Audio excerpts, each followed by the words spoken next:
Hi, I'm Kiva and welcome to the Teapot Show. And today's topic is about the prison system. Not that I've ever been to prison. I haven't done any time before. But, everybody needs a voice. Everybody needs someone to speak up for them, somebody to speak for them. And that is me. I am the voice. And I just want to say that everybody in prison, they aren't bad people. That is supposed to be the quote unquote they're killers, they're murderers, they're this. Now the murderers, I can't even speak for you. If you murder somebody, that pretty much self-exclaims who you are. So I can't really say. But I just want to say that everybody in the prison system that are, incarcerated, they are not bad people. A lot of people are in prison for things that they didn't do. And unfortunately, they don't have the right representation to help them get out of the situation that they're in, because a lawyer is very expensive, and I just feel like sometimes if you can't afford a lawyer, then don't get in trouble, because you're gonna pretty much end up getting more or double time than most people who do have lawyers to get them out their situations. But basically at the end of the day, anybody that's in prison, there's talent in prison. There are people in there that can make some of the things that you couldn't even imagine. You be like, wow, you did that? They make all kinds of things. They can make shirts, hats, pants. They can, pretty much do all kinds of things. Like, they have talent. Like, then, don't throw them away because, they're in prison. Or, the thing about it is, what I don't understand is how they get so many years for some of the things they've done. Like, you have somebody that murdered somebody and they get about 10 to 15 years, and you have a drug kingpin, he gets life. I'm really confused about that. I thought if you take life, you get life.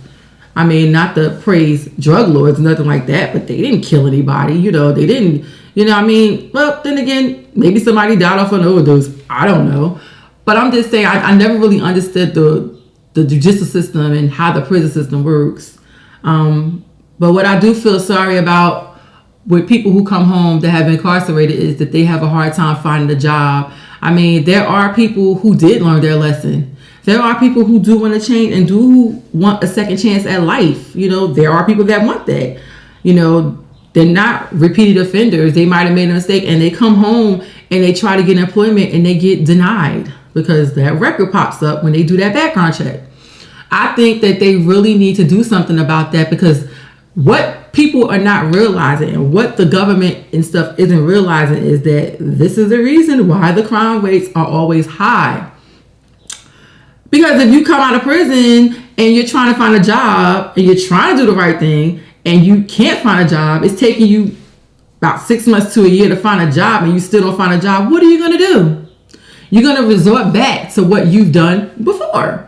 And it just becomes a revolving door. And then you end up getting locked up again. Nobody wants to hear you or hear you explain or come out and say, well, I did try to find a job, or I did try to change my life, but unfortunately nobody wants to give me a chance. I feel like the government needs to have programs, like really real programs that help people that's been incarcerated get employment. Now, once you get employed, you get the job and you mess up, that's on you. You know what I'm saying? But at least give them a chance. Like, I think if the government really had programs for people that have been incarcerated to help them get jobs, that the crime rate will go down. Because if you're getting a paycheck every week, and able to take care of your family, you're not going to go out there and do nothing crazy, do nothing stupid. But when the walls are closing and closing and closing in on you, and your kids need food, sneakers, the rent needs to be paid, or whatever the case may be, or, you're going to do what you know and only can do. And that's commit a crime. Unfortunate, and I really feel bad for some people because they don't want to commit the crime. But once again, when you're in when them doors are closing, when that one wall is closing on you and you have nothing else to resort to, you're not going to sit there and watch kids starve, or you're not going to sit there and be living on the sidewalk. You're going to do what you got to do. So I just feel like, when it comes to the prison system, I think the government needs to do something about that for the people who really are coming back out to society and want to do something with themselves. Some people aren't serious. They are going to come out and mess up. Everybody messes up, whether you're incarcerated or not. I just feel like they need a chance to prove themselves, like everybody that's out on the street need a chance to prove themselves. Like, just don't turn your back on people that's been incarcerated and just make them feel like they're nothing in society. Like, everybody is somebody. And that's just basically the way I feel, and that's just my opinion on it. So if you're in prison and you're about to come home, or you're looking to come home and you want to change your life, just keep the faith, keep praying, something to work out for you. Don't come out and resort to what you did the first time. Just give it time and really try. Go look for a job. Go on many interviews as possible. Somebody will hire you eventually. That's just basically all I have to say. I'm Kiva. This is the Teapot Show, and I'm out.